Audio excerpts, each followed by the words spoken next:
एक 14 साल का लड़का पुलिस स्टेशन जाता है और पुलिस इंस्पेक्टर से कहता है कि मैंने अपने गांव के सरपंच के बेटे की हत्या कर दी है। मैंने उस पर 4 गोलियां चलाकर उसकी हत्या कर दी है। पुलिस दरोगा उसकी बात सुनता है और हंसने लगता है, क्योंकि उस लड़के की उम्र सिर्फ 14 साल थी।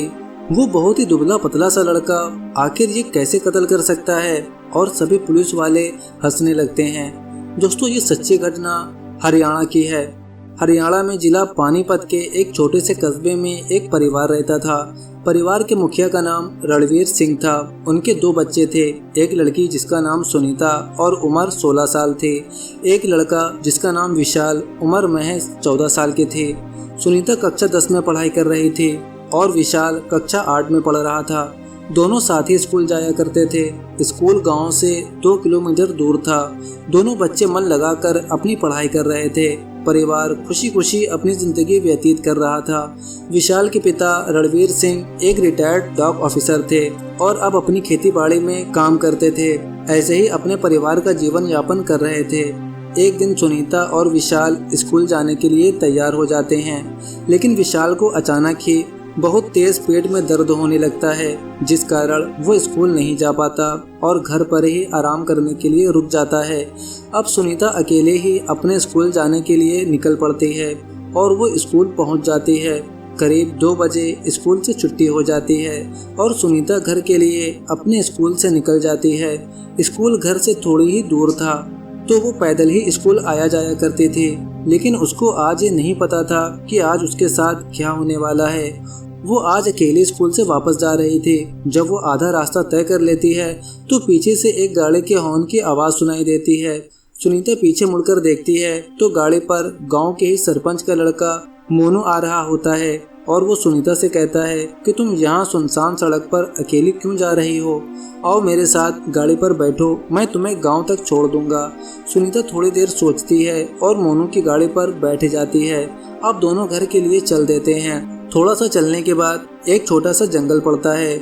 मोनू अपनी गाड़ी जंगल में डाल देता है और जंगल के बीच में पहुंच जाता है। सुनीता उससे कहती है, तुम मुझे यहाँ क्यों लेकर आए हो? मुझे मेरे घर पर जाना है। तभी मोनू अपनी पिस्तौल निकालकर सुनीता के कनपट्टी पर रख देता है। वो सुनीता से कहता है कि जल्दी अपने सारे कपड़े उतार दो। सुनीता डर जाती है और धीरे धीरे अपने सारे कपड़े उतार देती है। इस तरह से मोनू उसको डरा धमका कर उसके साथ बलात्कार करना शुरू कर देता है। लगभग 2 घंटे तक वो सुनीता का यौन शोषण करता है और अपनी ख्वाहिश को पूरा करने लगता है। जब उसका मन भर जाता है तो वो सुनीता को कहता है कि अगर इस सब के बारे में किसी से बताया तो उसे जान से मार देगा। फिर वो सुनीता को वहीं जंगल में छोड़कर अपने घर चला जाता है। सुनीता अभी तक घर नहीं पहुंची थी। लगभग 5 बजे का समय हो जाता है तो उसके घर वाले उसे ढूंढने के लिए निकल जाते हैं, पर सुनीता उनको कहीं नहीं मिलती है। शाम 6 बजे सुनीता धीरे धीरे अपने कदमों से चलकर घर पहुंच जाती है। घर आकर वो अपने माता पिता से सारी घटना के बारे में बता देती है। ये सारी घटना सुनीता का 14 साल का भाई विशाल भी सुन रहा था और उसके जहन में ये घटना बस जाती है, जिसका निष्कर्ष आगे चलकर बहुत बुरा होता है। अब ऐसे ही रात बीत जाती है और सुबह रणवीर सिंह पंचायत मेंबर के पास जाता है और उनको अपनी बेटी के साथ हुई दर्दनाक घटना के बारे में बताता है और इंसाफ करने के लिए बोलता है। फिर पंचायत बैठाई जाती है और सरपंच के बेटे मोनू को भी वहां बुलाया जाता है।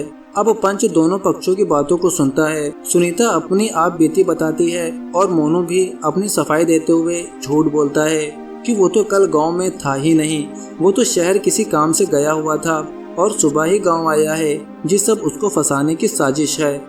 पूरी पंचायत मोनू की बात से सहमति जताती है और उसी का पक्ष लेती है, क्योंकि मोनू एक दबंग सरपंच का बेटा था। कोई उसके खिलाफ जाकर दुश्मनी नहीं लेना चाहता था। और फिर पंचायत अपना फैसला सुनाती है और नतीजा ये निकल कर आता है कि मोनू कल गांव में था ही नहीं और सुनीता उस पर गलत आरोप लगा रही है। और फिर पंचायत को वहीं बर्खास्त कर दिया जाता है। लेकिन रणवीर सिंह चुपचाप बैठने वाला नहीं था। वो पुलिस स्टेशन जाता है और दरोगा को पूरी घटना के बारे में बताता है और सरपंच के बेटे को गिरफ्तार करने की मांग करता है। दरोगा उनकी बातों को सुनता है और सुनने के बाद कहता है कि जब इस घटना को लेकर पंचायत ने पहले ही अपना फैसला सुना दिया है तो यही फैसला सही है और सटीक है। दरोगा भी सरपंच के पक्ष में ही बोलता है और उनकी एफआईआर नहीं लिखता है। रणवीर सिंह दरोगा की बात को सुनकर अपने घर वापस आ जाता है। घर आने पर विशाल अपने पिता से पूछता है कि बाबूजी, पुलिस स्टेशन में क्या हुआ है? क्या वो सरपंच के बेटे मोनू को सजा दिलाएंगे? रणवीर सिंह अपने बेटे से कहता है कि बेटा, यहाँ अमीर लोगों की ही सुनवाई होती है, उन्हीं की चलती है, गरीब लोगों की कोई नहीं सुनता। इस बात का भी विशाल के दिमाग पर गहरा प्रभाव पड़ता है। अब कुछ दिन बाद दोनों भाई बहन स्कूल जाने के लिए तैयार होते हैं। विशाल अपने पिताजी के कमरे में जाता है और कमरे में अपने पिता की लाइसेंस पिस्तौल में गोलियां भरता है और चुपके से अपने बैग में रखकर स्कूल के लिए चल देता है। आधे रास्ते में आने के बाद वो अपनी बहन सुनीता से कहता है कि मेरे पेट में दर्द हो रहा है, मैं स्कूल नहीं जा सकता, तुम अकेली स्कूल चली जाओ और अपनी सहेलियों के साथ ही वापस आ जाना। इतना कहकर वो वापस उसी रास्ते को लौट जाता है, लेकिन वो घर नहीं जाता और पूरे गांव में मोनू को ढूंढने लगता है। कुछ देर बाद उसे पता चलता है कि मोनू नहर के पास है। विशाल नहर पर ही पहुंच जाता है और देखता है कि मोनू शराब के नशे में मदहोश लेटा हुआ है। फिर वो उसके करीब जाता है, अपने पिता की लाइसेंस पिस्तौल को बैग से निकालता है और मोनू को बार बार से 4 फायरिंग करके मौत के घाट उतार देता है। मोनू को मारकर वो पुलिस स्टेशन जाता है और पुलिस इंस्पेक्टर से कहता है कि मैंने अपने गांव के सरपंच के बेटे को 4 गोलियां मारी हैं, जिससे वो मर चुका है। इंस्पेक्टर उसकी बातों को मजाक में लेते हुए हंसने लगता है। उसकी बात का कोई यकीन नहीं करता। इस घटना को हुए सिर्फ आधा घंटा ही हुआ था। इतने में ही सरपंच भी पुलिस स्टेशन पहुंच जाता है और देखता है कि रणवीर सिंह का 14 वर्षीय पुत्र विशाल पहले ही थाने में आकर सरेंडर कर चुका है। पुलिस वालों को वो सारे बयान दे चुका था और पुलिस उसकी बात का यकीन नहीं कर रहे थे। लेकिन जब सरपंच पुलिस को घटना के बारे में बताता है कि ये लड़का सच बोल रहा है, इसी ने मेरे बेटे मोनू को मौत के घाट उतारा है, इतना सुनकर पुलिस के भी रोंगटे खड़े हो जाते हैं। उनके पैरों के नीचे से जमीन निकल जाती है कि आखिर ये दुबला पतला सा दिखने वाला लड़का कैसे किसी का कत्ल कर सकता है। पुलिस विशाल को गिरफ्तार कर लेती है। उससे पूछताछ करते हुए पूछती है कि तुमने सरपंच के बेटे मोनू को क्यों मारा है? तो विशाल अपना जवाब देते हुए कहता है कि जब आपको पहले से अब तक सारी घटना का पता है तो फिर आप लोग मुझसे क्यों पूछ रहे हैं? इस तरह से पुलिस का सर भी नीचे झुक जाता है। वो बहुत शर्मिंदा होते हैं। अब कोर्ट में सुनवाई के लिए विशाल की पेशी होती है और जज पूछता है कि आखिर इस पूरे हत्याकांड का कारण क्या है। जैसे ही जज को सारी सच्चाइयों का पता चलता है, एक एक घटना का जिक्र जज के सामने किया जाता है, तो जज भी बहुत शर्मिंदा हो जाते हैं और अपना फैसला सुनाते हैं। विशाल को बालगृह में सुधार के लिए भेज दिया जाता है और जब तक वो बालिग नहीं हो जाता है उसको बालगृह में ही रखने का फैसला किया जाता है। दूसरी तरफ सुनीता अपने साथ हुई घटना को अभी तक अपने जहन से नहीं निकाल पाई थी। उसको धीरे धीरे इस सदमे से निकलने में समय लगेगा। दोस्तों, अगर पंचायत ने उस समय सही फैसला किया होता या पुलिस वालों ने इस मामले को गंभीरता से लेते हुए सुनीता को इंसाफ दिलाया होता तो आज ये घटना न घटित होती।